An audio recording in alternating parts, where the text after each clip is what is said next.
अस्सलाम वालेकुम वरहमतुल्लाहि वबरकातुहू। Homeopathic doctor Sarwar Khan, Madina homeo clinic, Chowk Mandi से हाज़िर हूँ। दोस्तों, अक्सर घरों में काम करते वक्त किसी वक्त कोई ज़ख़म हाथ पाँव पे आ जाता है, मामूली से ज़ख़म आ जाते हैं, बैरूनी ज़ख़म।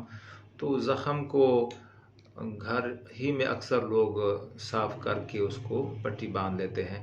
तो फिर घरों में लोगों ने रखा होता है कोई पायोडीन वगैरह। लेकिन होम्योपैथिक में बेहतरीन जो मेडिसन है वो कैलेंडोला है। अगर कैलेंडोला भी इसी तरह घर में रखे, कभी भी कोई चोट लग जाए, मामूली से कोई ज़ख़म हो जाए या मकसद ख़राश आ जाए, तो उसको कैलेंडोला को काटन साफ़ सुथरा रुई साफ़ सुथरा कपड़े की मदद से ज़ख़म को साफ़ भी कर सकते उस पर, और उसी ज़ख़म पे कोई कैलेंडोला मदर टिंचर अगर आप पट्टी के तौर पर लगाएंगे तो ज़ख़म बहुत जल्दी मुंदमिल हो जाता है। इतना जल्दी मुंदमिल हो जाता है बल्कि वो एक एंटीसेप्टिक, एंटीबैक्टीरियल और बहुत अच्छी यानी कि मेडिसन है जो इंटरनली भी यूज़ हो सकता है और एक्सटर्नली भी यूज़ हो सकता है। और वही किसी आइंटमेंट में भी मिला सकते हैं मदर टिंचर, और मिलाया जा सकता है मदर टिंचर इसका कैलेंडोला का। कैलेंडोला एक ऐसा मदर टिंचर के तौर पर आप इस्तेमाल करा सकते हैं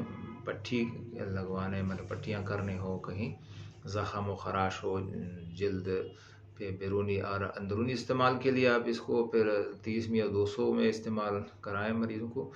तो ख़ास तौर पर वो जो न्यू डॉक्टर्स हैं हमारे, उनके लिए कि कैलेंडोला होम्योपैथिक की वो हाई एंटीबायोटिक है कि आप अंदरूनी तौर पर अगर हाई पोटेंसी में इस्तेमाल करें 200 में या 1 में, तो कहीं भी इन्फेक्शन हो या कोई ज़ख़म हो तो बहुत जल्दी वो ठीक हो जाता है, बहुत ज़्यादा उसके अच्छे असरात होते हैं। तो आप मज़ीद मुख्तलिफ़ केसों के लिए हमारे पेज को और यूट्यूब चैनल को लाइक भी करते जाएँ और शेयर करते जाएँ ताकि दोस्तों को मालूमात होते रहें।